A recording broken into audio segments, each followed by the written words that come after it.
Hello, എല്ലാവർക്കും സ്വാഗതം. ഇന്ന് നമ്മളിവിടെ ചെയ്യാൻ പോകുന്നത് പേജ് നമ്പർ 200 പ്രിസം ചാപ്റ്റർ ചെയ്തിരിക്കുമായിരുന്നു. അപ്പോൾ പ്രിസത്തിനകത്തെ പേജ് നമ്പർ 203-4 കിടക്കുന്ന 3 ചോദ്യങ്ങൾ നമ്മൾ ചെയ്തു. ഇനി നാലാമത്തെ അഞ്ചാമത്തെയും ക്വസ്റ്റ്യൻ ഉണ്ട്. നാലാമത്തെ ക്വസ്റ്റ്യൻ ഇച്ചിരി ലെങ്തിയാണ്. അപ്പോൾ നമുക്ക് ആദ്യം ആ ചോദ്യം ഒന്ന് വായിച്ച് നോക്കാം. എന്താണ് ചോദ്യം എന്ന് നോക്കി. എല്ലാവരും ടെക്സ്റ്റ് ബുക്ക് കൂടെ എടുക്കണം. എന്നിട്ട് ചോദ്യം വായിച്ചിട്ട് വേണം ഇത് ശ്രദ്ധിക്കാൻ. നന്നായിട്ട് ഇപ്പോൾ ടെക്സ്റ്റ് ബുക്ക് കൂടെ കൈവച്ചു. The lateral surface area of a prism with base and equilateral triangle is 120 square centimeter. What is the lateral surface area of a prism with base a rhombus made by joining two such triangular prisms?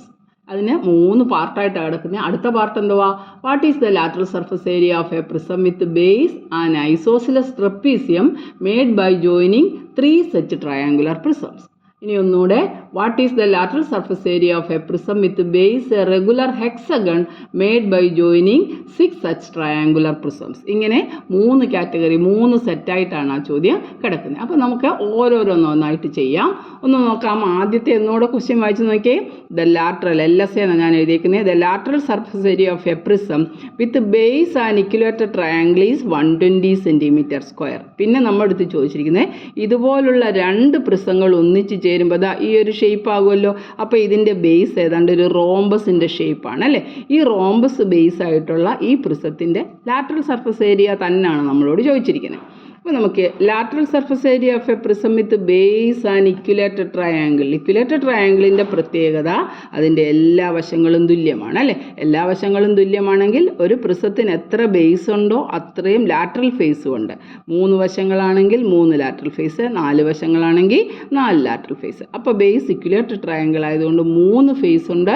3ൻ്റെയും കൂടെ ഏരിയയാണ് lateral surface area ആണ് നമുക്ക് 120 തന്നിരിക്കുന്നത്. എന്നിട്ടോ ഇപ്പോൾ ഇതാ നമുക്ക് കണ്ടുപിടിക്കേണ്ടത് എന്താണ്? ഇവിടെ 1, 2, 3, 4 ഇതൊരു റോംബസ് ആയി കഴിഞ്ഞപ്പോഴത്തേക്ക് ഇതിന് 4 ഫേസ് ഉണ്ട്. അപ്പോൾ നമുക്ക് 3ൻ്റെ ഏരിയ തന്നിട്ട് നമ്മളോട് 4ൻ്റെ ഏരിയ കണ്ടുപിടിക്കാനാണ് പറഞ്ഞിരിക്കുന്നത് അല്ലേ. നമുക്ക് സാധാരണ നമ്മൾ ചെറിയ ക്ലാസ്സിൽ പഠിച്ചിട്ടുള്ള കാര്യമാണ് യൂണിറ്ററി മെത്തേഡ്. ഇവിടെ നമ്മൾ ഈ കണക്ക് ചെയ്യുന്നത് യൂണിറ്ററി മെത്തേഡാണ്. എന്താണ് യൂണിറ്ററി മെത്തേഡ് എന്ന് നോക്കിക്കേ. എളുപ്പം പിന്നെ നമുക്ക് ചെയ്യാൻ പറ്റും.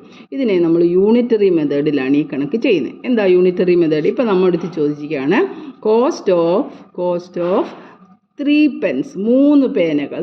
3 pence ഈസ് ₹15. 3 പേനയ്ക്ക് 15 രൂപയാണ്. Cost of 3 pence ₹15. What is the cost of 7 pence? 7 പേനയുടെ വില എന്താണെന്ന് ചോദിച്ചിരിക്കുകയാണ്. ഒരു പേനയ്ക്ക് 5 രൂപയെന്ന് പറയുവാണെങ്കിൽ, അല്ലെങ്കിൽ ഒരു പേനയ്ക്ക് 10 രൂപയെന്ന് പറഞ്ഞിട്ടുണ്ടെങ്കിൽ 3 പേനയുടെ വില കണ്ടുപിടിക്കാൻ പറഞ്ഞാൽ 1ൻ്റെ വില ആ എണ്ണം കൊണ്ട് ഗുണിച്ചാൽ മതി. 3 × 10. ഇവിടെ നേരെ തിരിച്ചാണ്. 3 എണ്ണത്തിന് 15 രൂപ. എന്നിട്ട് നമ്മളോട് 7 എണ്ണമാണ് ചോദിച്ചിരിക്കുന്നത്. അപ്പോൾ നമുക്ക് ചെയ്യാം. കോസ്റ്റ് ഓഫ് 3 pence നമ്മളിങ്ങനെയല്ലേ ചെയ്യുന്നത്. കോസ്റ്റ് ഓഫ് 3 pence 15 ആണ്. അതുകൊണ്ട് തന്നെ നമ്മൾ കോസ്റ്റ് ഓഫ് 1 pen കണ്ടുപിടിക്കുന്നു. കോസ്റ്റ് ഓഫ് 1 pen ഒരു പേനയുടെ വില കണ്ടുപിടിക്കുന്നു. അങ്ങനെ എണ്ണം കൊണ്ട് ഹരിച്ചു 15 / 3 = 5 എന്ന് കിട്ടി. കണ്ടോ, 3 പേനയ്ക്ക് 15 രൂപയാണെങ്കിൽ ഒരു പേനയുടെ വില 15നെ 3 കൊണ്ട് ഹരിച്ചപ്പോൾ നമുക്ക് 5 കിട്ടി. ഇനി നമുക്ക് 1 തന്നിട്ടുണ്ടെങ്കിൽ 1ൽ കൂടുതൽ കാണാൻ മൾട്ടിപ്ലൈ ചെയ്താൽ മതിയല്ലോ. അപ്പോൾ നമ്മൾ കോസ്റ്റ് ഓഫ് 7 pence = 1ന് 5 ആണെങ്കിൽ 7ന് എത്ര? 7 × 5 = 35 റുപ്പീസാണ് 7 പെൻസിൻ്റെ വില എന്ന് പറഞ്ഞിരിക്കുന്നത്. നിസ്സാരമാണ്. ഇതേ മെത്തേഡിലാണ് നമ്മൾ ഇപ്പോഴത്തെ കണക്ക് ചെയ്യാൻ പോകുന്നത്. കാര്യം 3 ഫേസിനും കൂടെ 120 ആണെങ്കിൽ 4 ഫേസിന് എത്ര, 5 ഫേസിന് എത്ര, 6 ഫേസിന് എത്ര, ആ ടൈപ്പിലാണ് ആ ക്വസ്റ്റ്യൻ ചോദിച്ചിരിക്കുന്നത്. അതുകൊണ്ട് തന്നെ നമുക്ക് ഈ ഒരു മെത്തേഡാണ്. ഇതിന് പറയുന്ന പേരെന്തുവാ? Unitary method. യൂണിറ്ററി മെത്തേഡ് എന്ന് പറഞ്ഞാൽ 1ൽ കൂടുതലിൻ്റെ തന്നാൽ നമ്മൾ ആദ്യം 1ൻ്റെ വില കണ്ടുപിടിക്കും. 1 തന്നാൽ 1ൽ കൂടുതൽ കാണാൻ മൾട്ടിപ്ലൈ ചെയ്യും. ആദ്യം ഡിവൈഡ് ചെയ്യുന്നു, പിന്നെ മൾട്ടിപ്ലൈ ചെയ്യുന്നു. അതേ മെത്തേഡിലാണ് നമ്മൾ ഇവിടെ ചെയ്യാൻ പോകുന്നത്. ഇത് ഒരു എക്സാമ്പിൾ പറഞ്ഞതേ ഉള്ളൂ. നമുക്കിത് പിന്നീട് എപ്പോഴെങ്കിലും ഉപയോഗിക്കാമെങ്കിൽ ഇങ്ങനെയുള്ള കണക്കുകൾ ഇതുപോലെ ചെയ്യാമല്ലോ. പഠിച്ചതാണ്, നമ്മൾ മറന്നുപോയി കാണും. അതുകൊണ്ടാണ് ഇതൊന്നുകൂടെ ചെയ്തത്. അപ്പോൾ നമ്മുടെ ക്വസ്റ്റ്യനകത്തേക്ക് വരാം. നമുക്കൊന്ന് ചെയ്ത് നോക്കാം. എന്തൊക്കെയാണ് തന്നിരിക്കുന്നത് അതുകൊണ്ട് പറഞ്ഞിട്ടുണ്ട്. TSA the LSA of a prism with base and equilateral triangle is 120 centimetre. Base equilateral triangle ആണ്, അതുകൊണ്ട് തന്നെ അതിന് 3 ഈക്വൽ ഫേസ് ഉണ്ട്. 3 ഈക്വൽ ഫേസിൻ്റെയും കൂടെ 120 ആണെങ്കിൽ നമ്മളെടുത്ത് ഇപ്പം തന്നിരിക്കുന്ന ഷേപ്പിലേക്ക് മാറി അല്ലേ, റോംബസിൻ്റെ ഷേപ്പിൽ അല്ലെ ട്രപ്പീസ്യത്തിൻ്റെ ഷേപ്പിൽ ഇങ്ങനെയൊക്കെ മാറിക്കഴിഞ്ഞാൽ അത് എന്താണെന്ന് പലതായിട്ട് ചോദിച്ചിരിക്കുകയാണ്. അപ്പോൾ നമുക്കിതിനെ യൂണിറ്ററി മെത്തേഡിലൊന്ന് ചെയ്യാം. ആദ്യം നമ്മളപ്പോൾ എന്താണ് എഴുതേണ്ടത്? LSA ലാറ്ററൽ സർഫസ് ഏരിയ ആണല്ലോ. LSA ഓഫ് ഇക്വലേറ്റർ ട്രയാങ്കിളിനാണ്. അതിന് 3 ഫേസ് ആണല്ലോ, 3 faces. LSA of 3 faces is equal to 120. LSA of 3 faces 120. എന്നിട്ട് നമ്മൾ ഇതിനകത്ത് നിന്ന് 1 ഫേസ് കണ്ടുപിടിക്കുന്നു. LSA of lateral surface area of one face is equal to ഒരു ഫേസിൻ്റെ lateral surface area എങ്ങനെ കണ്ടുപിടിക്കുന്നത്? 120 divided by 3 is equal to 40 centimetre square നമുക്ക് കിട്ടി. 40 സെൻറ്റിമീറ്റർ സ്ക്വയർ കിട്ടി. ഇനിയും ഈ പടത്തിനകത്ത് നമുക്ക് ചെയ്യാനുള്ളത് നോക്കിക്കേ, ഇതിന് എന്തോ ഏത് ഷേപ്പാണ്? റോംബസിൻ്റെ ഷേപ്പാന്ന് പറഞ്ഞു. അപ്പോൾ റോംബസ് ആയതുകൊണ്ട് 1, 2, 3, 4 ഫേസ് ഉണ്ട്. അപ്പോൾ നമുക്ക് എന്തോ ചെയ്താൽ മതി? LSA of the prism with base a rhombus. LSA of the prism. അപ്പോൾ ഇനി നമ്മൾ LSA കണ്ടുപിടിക്കാം. LSA of the prism with എന്താണ്? Base a rhombus. Base a rhombus. റോംബസിന് 4 വശങ്ങളുണ്ട്. അപ്പം നമ്മൾ എന്തോ ചെയ്തു? നമ്മുടെ ഈ കണക്കിനെ 4, അതായത് ഒരെണ്ണത്തിനെ ഒരു ഫേസിൻ്റെ ഏരിയയെ 4 കൊണ്ട് മൾട്ടിപ്ലൈ ചെയ്തു. 4 × 40 സെൻറ്റിമീറ്റർ സ്ക്വയർ ആണ്. 4 × 40 എത്ര? 160 സെൻറ്റിമീറ്റർ സ്ക്വയർ കിട്ടി നമുക്ക്. 160 സെൻറ്റിമീറ്റർ സ്ക്വയർ. ഇപ്പോൾ നമുക്ക് ഈ കണക്ക് കഴിഞ്ഞു അല്ലേ. ഇനി അതിൻ്റെ സെക്കൻഡ് പാർട്ട് നോക്കിക്കേ, എത്ര ഫേസ് ഉണ്ടെന്ന് നോക്കിക്കേ. ഇതിനകത്ത് 3 ഇതുപോലുള്ള ട്രയാങ്കിളാണ്. ഒരുപോലുള്ള 3 ട്രയാങ്കിളാണ് ചേർത്തിരിക്കുന്നത്. അപ്പോൾ എത്ര ഫേസ് ഉണ്ട്? ഇതിൻ്റെ ഇവിടെ 1, 2, 3, 4, 5 അല്ലേ. 5 ആയപ്പോഴത്തേക്ക് ഇത് 4 ആയപ്പോൾ റോംബസ് ആയിരുന്നു. അടുത്തത് ഒരു ട്രപ്പീസിയം. ട്രപ്പീസിയം നമുക്കറിയാവുന്ന ട്രപ്പീസിയത്തിൻ്റെ ഷേപ്പിലാണ് ഇപ്പോൾ ഇതിരിക്കുന്നത് അല്ലേ. അപ്പോൾ ട്രപ്പീസിയം ആയപ്പോഴത്തേക്ക് ഇതിനകത്ത് 3 ട്രയാങ്കിൾ ചേർന്നുകൊണ്ട് തന്നെ നമുക്ക് 5 ഫേസസ് ഉണ്ട്. അപ്പോൾ നമുക്ക് സെക്കൻഡ് പാർട്ട് ചെയ്യാം. ഇത് നമ്മൾ ഫസ്റ്റ് പാർട്ട് ചെയ്തു. ഇനി നമ്മുടെ ഇതിൻ്റെ സെക്കൻഡ് പാർട്ട് എന്താണെന്ന് നോക്കിക്കേ. LSA of the prism with എത്ര ഫേസാണ് ഉള്ളത്? വിത്ത് ബേസ് ഇപ്പോൾ വന്നിരിക്കുന്ന റോംബസിന് പകരം trapezium. Base trapezium is equal to, അതിന് 5 വശങ്ങളുണ്ട്. ഒരെണ്ണത്തിൻ്റെ 40 ആയതുകൊണ്ട് 5 എണ്ണത്തിൻ്റെ 5 × 40 4 20 200 സെൻറ്റിമീറ്റർ സ്ക്വയർ നമുക്ക് ആൻസർ കിട്ടി. Is equal to 200 centimetre square. അപ്പോൾ നമുക്ക് ട്രപ്പീസിയം ആണെങ്കിൽ 5 × 3 ട്രയാങ്കിൾ ചേർന്ന് വന്നു കഴിഞ്ഞപ്പോഴത്തേക്ക് നമുക്ക് അതിന് 5 ഫേസ് കിട്ടി. അതുകൊണ്ട് തന്നെ ഒരു ഫേസിൻ്റെ 40 ആയതുകൊണ്ട് 5 ഫേസിൻ്റെ ഏരിയ കാണാൻ 5 × 40 200 ചെയ്തു. ഇനി നമുക്ക് അടുത്ത ക്വസ്റ്റ്യൻ എന്തോ? ഒരു ഹെക്സഗണൽ ഷേപ്പാണ് വന്നിരിക്കുന്നത് അല്ലേ. അതിനകത്ത് 4 എണ്ണം കൂട്ടിച്ചേർന്നപ്പോഴത്തേക്ക് ഹെക്സഗണിൻ്റെ ഷേപ്പ് വന്നു. ഹെക്സഗണിന് എത്ര വശങ്ങളാണ് ഉള്ളത്? 6 അല്ലേ. അപ്പം എല്ലാം ഇക്വലേറ്റർ ട്രയാങ്കിൾ ആയിരുന്നു. അതുകൊണ്ട് തന്നെ 6 ഫേസും തുല്യമാണ്. ഒരു ഫേസിൻ്റെ 40 ആണെങ്കിൽ 6 ഫേസിൻ്റെ അതിനെ നമ്മൾ 6 കൊണ്ട് ഗുണിക്കുന്നു. അപ്പോൾ നമ്മൾ തേർഡ് പാർട്ട് എങ്ങനെയാണ് ചെയ്യുന്നത്? തേർഡ് പാർട്ട് നമ്മൾ എഴുതുന്നു LSA of the prism with base hexagon ആയി. ഹെക്സഗൺ ആയപ്പോൾ നമുക്ക് എത്ര ഫേസ് ആയിട്ടിരിക്കുന്നത്? 6 ഈസ് ഈക്വൽ ടു എന്തോ ചെയ്തു? ഒരു ഫേസിൻ്റെ 40 ആണ്. അപ്പോൾ 6 ഫേസിൻ്റെ 6 × 40 centimetre square is equal to 6 4 24 240 centimetre square ആണ് ഏരിയ കിട്ടിയിരിക്കുന്നത്. ഇത്രയേ ഉള്ളൂ ഈ കണക്ക് ചെയ്യാൻ. സിമ്പിളാണ്. അപ്പോൾ ആദ്യം നമ്മൾ ഒന്നുകൂടെ നോക്കാം. ട്രയാങ്കിളാണ്. ഈ ട്രയാങ്കിൾ ഇക്വലേറ്റർ ട്രയാങ്കിളാന്ന് പറഞ്ഞു. ഇക്വലേറ്റർ ട്രയാങ്കിളിൻ്റെ വശങ്ങളെല്ലാം തുല്യമാണ്. അതുകൊണ്ട് തന്നെ ലാറ്ററൽ ഫേസിൻ്റെ ഏരിയയും തുല്യമാണ്. അങ്ങനെ 3 എണ്ണത്തിൻ്റെ 120 എന്ന് പറഞ്ഞു. അപ്പം നമുക്കിനി 2 എണ്ണം ചേർത്ത് വെച്ച് ഒരു റോംബസ് ആക്കിയപ്പം ലാറ്ററൽ സർഫസ് ഏരിയ കണ്ടുപിടിക്കണം.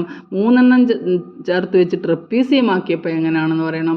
4 എണ്ണം ചേർത്ത് വെച്ച് അതുപോലെ ഒരു ഹെക്സഗൺ ആക്കിയപ്പോൾ അതിൻ്റെ ഏരിയ എത്രയാണെന്ന് നമുക്ക് കണ്ടുപിടിക്കണം. അപ്പോൾ നമുക്ക് നോക്കാം. ആദ്യം ഇക്വലേറ്റർ ട്രയാങ്കിളിൻ്റെ LSA ഓഫ് 3 ഫേസസ് നമ്മൾ കണ്ടു. 3 ഫേസസിൻ്റെ 120 ആയതുകൊണ്ട് ഒരു ഫേസ് കണ്ടുപിടിക്കാൻ 120യെ 3 കൊണ്ട് ഡിവൈഡ് ചെയ്തപ്പോൾ നമുക്ക് 40 സെൻറ്റിമീറ്റർ സ്ക്വയർ കിട്ടി.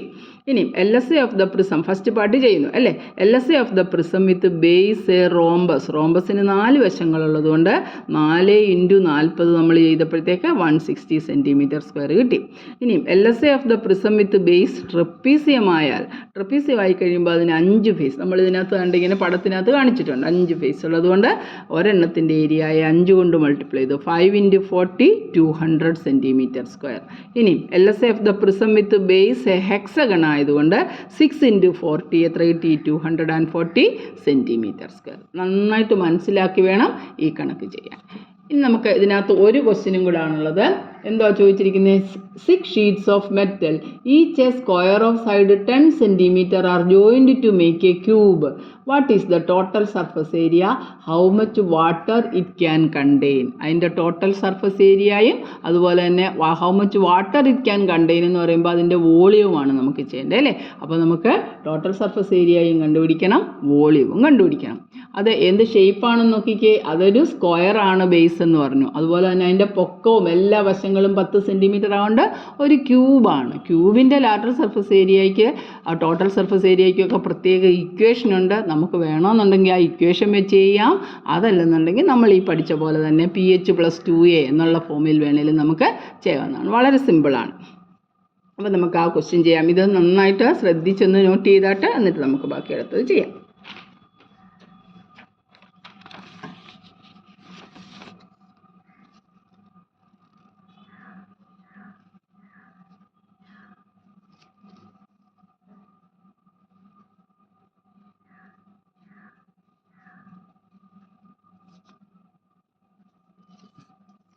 അപ്പോൾ നമുക്ക് അടുത്ത ക്വസ്റ്റ്യൻ ചെയ്യാം. 5th ക്വസ്റ്റ്യൻ അല്ലേ.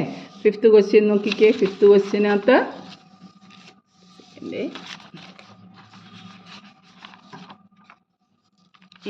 ഫിഫ്ത്ത് ക്വസ്റ്റ്യൻ എന്താ? ഇതുപോലെയുള്ള ഒരു സ്ക്വയർ, ബേസ് സ്ക്വയർ ആണെന്ന് പറഞ്ഞു. അതിനകത്ത് ക്വസ്റ്റ്യൻ ഒന്നുകൂടെ ശ്രദ്ധിക്കാം. 6 sheets of metal each a square of side 10 centimetre. എല്ലാം 10 സെൻറ്റിമീറ്റർ സ്ക്വയർ ആണ്. ഇതിൻ്റെ എല്ലാം 10 സെൻറ്റിമീറ്റർ സ്ക്വയർ ആണ് വശങ്ങൾ.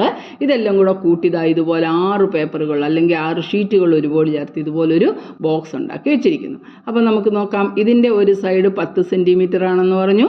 ഈ വശവും 10 സെൻറ്റിമീറ്റർ ആണ്, ഈ വശവും 10 സെൻറ്റിമീറ്റർ ആണ്. ബേസ് എന്താണെന്നാണ് പറഞ്ഞിരിക്കുന്നത്? ബേസ് സ്ക്വയർ ആണ്. ബേസ് സ്ക്വയർ ആണ്. അപ്പോൾ നമുക്കറിയാം ബേസ് സ്ക്വയർ ആണെങ്കിൽ അതിൻ്റെ പെരിമീറ്ററും ഏരിയയും ഒക്കെയാണ് നമ്മൾ കണ്ടുപിടിക്കേണ്ടത് അല്ലേ. അതിൻ്റെ സൈഡ് തന്നിട്ടുണ്ട്. A = 10 centimetre. ഇതിനകത്ത് ഡയറക്റ്റ് ഇക്വേഷൻ ഉണ്ട്, ഞാൻ അതും ചെയ്ത് കാണിച്ചു തരാം. അല്ലെങ്കിൽ നമ്മൾ സാധാ പഠിച്ച മെത്തേഡിൽ മാറിപ്പോകണ്ടെന്ന് വെച്ചാണ് ഇങ്ങനെ ചെയ്യുന്നത്. ഡയറക്റ്റ് ഇക്വേഷൻ ഉണ്ട്, അത് ചെയ്യുന്നതാണ് എളുപ്പം. എന്നാൽ ഇതും കൂടെ ചെയ്തോ. A 10 സെൻറ്റിമീറ്റർ ആണ്. അപ്പോൾ നമുക്ക് ടോട്ടൽ സർഫസ് ഏരിയ കണ്ടുപിടിക്കാൻ PH + 2A എന്ന് കാണണം. അപ്പോൾ P കണ്ടുപിടിച്ചു. നമ്മൾ നേരത്തെ പഠിച്ചു സ്ക്വയറിൻ്റെ പെരിമീറ്റർ കാണാനുള്ള ഇക്വേഷൻ എന്താ? 4 × സൈഡ്. 4 × 10 = 40 സെൻറ്റിമീറ്റർ പറഞ്ഞു അല്ലേ. ഇനി നമുക്ക് ഏരിയയും വേണമല്ലോ. അപ്പോൾ ഏരിയ = സൈഡ് ഇൻറ്റു സൈഡ് അല്ലെങ്കിൽ സൈഡ് ഇൻറ്റു സൈഡ് അല്ലെങ്കിൽ A സ്ക്വയർ എന്ന് നമ്മൾ എഴുതിയിട്ടുണ്ട്. അതായത് 10 × 10 10 × 10 = 100 സെൻറ്റിമീറ്റർ സ്ക്വയർ നമുക്ക് ഏരിയ കിട്ടി. ഇപ്പം നമുക്ക് പെരിമീറ്റർ അറിയാം, ഏരിയ അറിയാം. ഇതിൻ്റെ പൊക്കം H എന്ന് പറയുന്നതും 10 സെൻറ്റിമീറ്റർ ആണ്. H = 10 centimetre. Total surface area കാണാനുള്ള ഇക്വേഷൻ എന്താ? TSA = PH + 2A. PH + 2A. P എന്ന് പറയുന്നത് നമുക്ക് കിട്ടി 40 ഇൻറ്റു H. അത് വീണ്ടും എത്ര വന്നിരിക്കുന്നത്? 10 ആണ്. 10 + 2A 2 × 100 അല്ലേ. അപ്പം 4 × 10 400 40 × 10 400 + 2 × 100 200. രണ്ടും കൂടെ കൂട്ടുമ്പോൾ നമുക്ക് എത്ര ആയിട്ട് 600 സെൻറ്റിമീറ്റർ സ്ക്വയർ ആണ് ഇതിൻ്റെ ടോട്ടൽ സർഫസ് ഏരിയ. അപ്പോൾ ടോട്ടൽ സർഫസ് ഏരിയ ഇത് സ്ക്വയർ ഷേപ്പ് ആയതുകൊണ്ട് നമ്മൾ സാധാ മെത്തേഡിൽ ചെയ്താൽ ബേസ് 10 ആണ്, ഹൈറ്റും 10 ആണ്. അതുകൊണ്ട് തന്നെ പെരിമീറ്റർ കണ്ടുപിടിച്ചു. 4 × സൈഡ് 40 കിട്ടി. ഏരിയ കണ്ടുപിടിച്ചു. സൈഡ് ഇൻറ്റു സൈഡ് അല്ലെങ്കിൽ A സ്ക്വയർ. A സ്ക്വയർ എന്ന് പറഞ്ഞപ്പോൾ നമുക്ക് 10 × 10 100 കിട്ടി. ഇനിയും ഹൈറ്റ് 10 ആണെന്ന് പറഞ്ഞു. ഇതിനകത്തോട്ട് ഡയറക്റ്റ് സബ്സ്റ്റിറ്റ്യൂട്ട് ചെയ്തു PH + 2Aക്കകത്ത്. P എന്ന് പറയുന്നത് 40 × 10 + 2 × ബേസ് ഏരിയ 100 ആണ്. നമുക്ക് 400 + 200 600 cm² എന്ന് കിട്ടി. ഇത് തന്നെ നമുക്ക് ഡയറക്റ്റ് ചെയ്യാനും ഒരു ഫോർമുല, ഞാൻ പറഞ്ഞു ഡയറക്റ്റ് ഫോർമുല ഉണ്ട്. ഡയറക്റ്റ് ഫോർമുല LSA ഒരു ക്യൂബിൻ്റെ ആണെങ്കിൽ, ഒരു ക്യൂബിൻ്റെ കാര്യമാണ് ഇത്, പ്രത്യേകം നോട്ട് ചെയ്ത് വെച്ചോ. നമുക്ക് നേരെ ഇക്വേഷനകത്തോട്ട് കയറാം. ക്യൂബ് ആണെങ്കിൽ LSA കാണാനുള്ള ഇക്വേഷൻ 4A² ആണ്. ടോട്ടൽ സർഫസ് ഏരിയ കാണാനുള്ള ഇക്വേഷൻ എന്ന് പറഞ്ഞാൽ 6A² ആണ്. ഈ വോളിയം കണ്ടുപിടിക്കാനുള്ള ഇക്വേഷൻ A³ ആണ്. ഇത് പ്രത്യേകം ശ്രദ്ധിച്ചോളുക. ഇത് നമുക്ക് ഡയറക്റ്റ് ചെയ്യാവുന്ന കാര്യമുള്ളൂ. ഒരു ക്യൂബാണ്. ഇപ്പോൾ ക്യൂബ് പോലാണല്ലോ, കാരണം ബേസും 10 ആണ്, എല്ലാ വശങ്ങളും 10 10 പറഞ്ഞു. അപ്പോൾ ശരിക്കും അതൊരു ക്യൂബാണ്. ഡയറക്റ്റായിട്ട് നമുക്ക് ചെയ്യാം. ക്യൂബിൻ്റെ ലാറ്ററൽ സർഫസ് ഏരിയ കാണാനുള്ള ഇക്വേഷൻ 4 വശങ്ങളാണ് 4A². ടോപ്പും ബോട്ടും എല്ലാം ഒരുപോലെ ആയതുകൊണ്ട് ടോട്ടൽ സർഫസ് ഏരിയ 6 ഫേസസ് ഉണ്ട്, 6A². വോളിയം കണ്ടുപിടിക്കുന്നത് A³ എന്നാണ്. ഇപ്പം നമുക്ക് ഇതിനകത്തോട്ടൊന്ന് സബ്സ്റ്റിറ്റ്യൂട്ട് ചെയ്ത് കൊടുക്കാം. A എന്ന് പറയുന്നത് 10 ആണെന്ന് പറഞ്ഞു. A 10 cm ആണ്. ടോട്ടൽ സർഫസ് ഏരിയ ഒന്ന് കണ്ടേ. TSA = direct equation 6A². That's = 6 × 10 × square എന്ന് പറഞ്ഞാൽ 10നെ 2 പ്രാവശ്യം ഗുണിക്കണമല്ലോ. 10 × 10 100, 100 × 6 600 cm² അല്ലേ? അത് തന്നെയല്ലേ നമ്മളിതായി കണ്ടുപിടിച്ച് വെച്ചേക്കുന്ന, രണ്ടും ഒന്ന് തന്നെയല്ലേ? അതായത് നമുക്ക് PH + 2A മെത്തേഡിലും ചെയ്യാം, അല്ലെങ്കിൽ നേരിട്ടുള്ള ഇക്വേഷൻസ്. ക്യൂബ് ആണ് എന്ന് പറഞ്ഞാൽ നേരിട്ട് നമുക്ക് ഇക്വേഷൻ ഉണ്ട്. ഒന്നുകൂടെ ശ്രദ്ധിച്ചോളൂ. ക്യൂബിൻ്റെ ലാറ്ററൽ സർഫസ് ഏരിയ ചോദിച്ചാൽ 4A², total surface area 6A², volume A³ ആണ്. അപ്പം A എന്താണെന്ന് പറഞ്ഞിട്ടുണ്ട്, 10 cm. ഡയറക്റ്റ് ഇക്വേഷൻ സബ്സ്റ്റിറ്റ്യൂട്ട് ചെയ്താൽ 6A² കൊടുത്തപ്പോഴത്തേനും 600 കിട്ടി. PH + 2A മെത്തേഡിലാണ് നമ്മൾ ചെയ്യുന്നതെങ്കിലും നമുക്ക് അപ്പോൾ എന്താ കിട്ടുന്നത്? 600. ഇതിലേതെങ്കിലും ഒരു മെത്തേഡ് നിങ്ങൾക്ക് ഉപയോഗിക്കാവുന്നതാണ്. ഇനി എന്തോ ചോദിച്ചിരിക്കുന്നത്, ഇതിൻ്റെ വോളിയം ചോദിച്ചിട്ടുണ്ട് അല്ലേ? അപ്പോൾ നമുക്ക് വോളിയം കണ്ടുപിടിക്കാൻ ഈ ഇക്വേഷൻ ഉപയോഗിച്ചാൽ മതിയല്ലോ. അല്ലെങ്കിൽ base area × height. Base area 100 ആണ്, ഹൈറ്റും അതുപോലെ തന്നെ 10 ആണ്. നമുക്ക് ആദ്യം നമ്മൾ പഠിച്ച ഇക്വേഷൻ ഉപയോഗിക്കാം. വോളിയം = A × H ആണ്. A എന്ന് പറയുന്നത് 100 ആണ്. അതിൻ്റെ കൂടെ ഒരു H ആയ 10 കൊണ്ട് മൾട്ടിപ്ലൈ ചെയ്യുമ്പോൾ നമുക്ക് 1000, എല്ലാം സെൻറ്റിമീറ്ററിലാണല്ലോ, cm³. 1000 cm³ ആണ് നമുക്ക് വോളിയം കിട്ടിയിരിക്കുന്നത്. 1000 cm³ എന്ന് പറഞ്ഞാൽ എത്ര? 1 ലിറ്റർ. അത് മനസ്സിലാക്കണം. 1 ലിറ്റർ = 1000 cm³. ഇതും ഒരു ഇക്വേഷനായിട്ട് മറക്കാതെ എഴുതി വെച്ചോണം. 1000 cm³ എന്ന് പറഞ്ഞാൽ അത് 1 ലിറ്റർ ആണ്. അപ്പോൾ നമുക്ക് വോളിയം എത്ര കിട്ടി? വോളിയം = 1 ലിറ്റർ എന്ന് വേണമെങ്കിൽ നമുക്ക് എഴുതാം. Volume = 1000 cm³. അല്ലെങ്കിൽ കപ്പാസിറ്റി ചോദിക്കുമ്പോൾ നമ്മൾ cm³-ലല്ലോ എഴുതുന്നത്. അപ്പോൾ നമുക്ക് എത്ര കിട്ടുന്നത്? അതിൻ്റെ 1 ലിറ്റർ ആയിരിക്കും ഇതിൻ്റെ വോളിയം എന്ന് പറഞ്ഞു. അപ്പോൾ total surface area 600 cm², volume എന്ന് പറയുന്നത് 1 ലിറ്റർ. ഇത്ര വെള്ളി കണക്ക് ചെയ്യാൻ. ഒന്നുകിൽ നിങ്ങൾക്ക് ഈ ഡയറക്റ്റ് മെത്തേഡിൽ ചെയ്യാം, അതല്ലെങ്കിൽ ഇത് നമ്മൾ A × H, base area × height എന്ന് പറഞ്ഞ മെത്തേഡിലാണ് ചെയ്തത്. ബേസ് ഏരിയ നമ്മളിവിടെ കണ്ടുപിടിച്ചിട്ടുണ്ട് 100. അതിനെ H കൊണ്ട് മൾട്ടിപ്ലൈ ചെയ്തപ്പോഴും നമുക്ക് 1000 cm³ കിട്ടി അല്ലേ? ഇനി നമ്മൾ ഡയറക്റ്റ് ഇക്വേഷൻ നോക്കിയാൽ V = A³ ആണ്. Volume = A³. A³ എന്ന് പറഞ്ഞാൽ 3 പ്രാവശ്യം A ഗുണിക്കണം. 10 × 10 × 10. 10 tons are 100 tons are 1000. അവിടെ നമുക്ക് എത്ര കിട്ടുന്നത്? 1000 cm³. അതെത്ര എന്ന് പറഞ്ഞേ? 1 ലിറ്റർ ആണ്. കണ്ടോ? ഇങ്ങനെ ഏത് മെത്തേഡ് ഡയറക്റ്റ് ഇക്വേഷനിൽ ചെയ്താലും നമ്മൾ പഠിച്ച PH + 2A എന്ന് പറയുന്ന ഇക്വേഷൻ അല്ലേ വോളിയം കണ്ടുപിടിക്കാൻ ബേസ് ഏരിയ × ഹൈറ്റ് എന്ന് പറയുന്ന മെത്തേഡിൽ ചെയ്താലും നമുക്ക് ഒരേ ആൻസറേ കിട്ടത്തുള്ളൂ. അത്രയേ ഉള്ളൂ ആ സെറ്റ് കണക്ക്. അപ്പോൾ ശ്രദ്ധയോടെ നോക്കി വൃത്തിയായിട്ട് ചെയ്യണം. കാരണം എന്ന് പറഞ്ഞാൽ ഓരോന്നും മനസ്സിലാക്കി ചെയ്യണം. ആദ്യത്തെ കണക്കിനകത്ത് 3 കാറ്റഗറി, 3ആയിട്ടാണ് തിരിച്ചിരിക്കുന്നത് അല്ലേ? അത് ഈ ബേസ് ഇക്വിലാറ്റർ ട്രയാങ്കിൾ ആയതുകൊണ്ടാണ് നമ്മൾ അതിനെ 3 കൊണ്ട് ഡിവൈഡ് ചെയ്ത് ഒരു ഫേസിൻ്റെ 40 എടുത്തു. പിന്നെ എത്ര ഫേസസ് ഉണ്ട് അതിനനുസരിച്ച് അത് മൾട്ടിപ്ലൈ ചെയ്ത് യൂണിറ്ററി മെത്തേഡിൽ നമ്മൾ കണക്ക് ചെയ്തു.